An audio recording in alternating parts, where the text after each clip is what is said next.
Hi, I'm Scott Francis, Senior Editor with Composites World. The Institute for Advanced Composites Manufacturing Innovation, otherwise known as IACMI, held its winter membership meeting in Dayton, Ohio in January. I attended the meeting along with Michael Guckes, Chief Economist for Gardner Business Intelligence, and Michael delivered a keynote at the conference offering economic insights into the composites industry. One of the things Michael discussed was the relative state of the aerospace industry, taking into account Boeing's difficulties with the 737 MAX, and sort of put it all into context for us. I was wondering if you might recap some of the highlights from your talk. The industry is really program driven, and so it can be very difficult for us to step back and say as a whole, what is happening to the overall industry, just because each program has its own nature, its own challenges, and its own successes. One of the things that Gardner Intelligence does is we scrape SEC data for all of the publicly traded companies in the aerospace and defense sector. And by doing that, we can get a very broad picture of what's happening. And one of the things that I did at IACMI's event was to say, well, what does the aerospace industry look like with and without Boeing?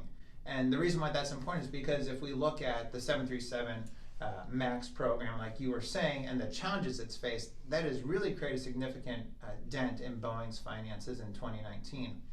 And so when we back out those numbers and look at the industry without Boeing, it gives, I think, a good sense of really where the overall industry is heading, which is still upward.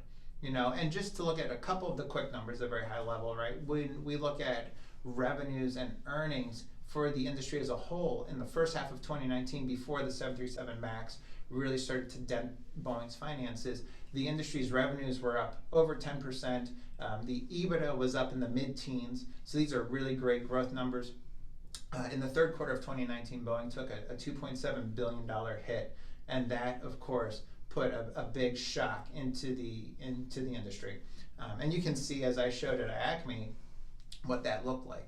But the interesting thing is that beyond this shock, the forecast really doesn't substantially change for the industry, right? Boeing will come back, at least that's what the Wall Street analysts are expecting it to do. The overall industry, all the other major players in the industry, they are continuing to report very strong growth in earnings projections. And so I think that what I tried to do at IACMI was just to remind people that while there's a lot of headlines that are challenging right now, the overall industry is still going to be there tomorrow. It's still going to be a great long-term play. Well, thank you very much for that insight. To learn more about IACMI's event, follow the link in this post, and stay tuned to compositesworld.com for even more insights into the composites industry. Really appreciate your time today, Michael. It was my pleasure. Thank you for having me.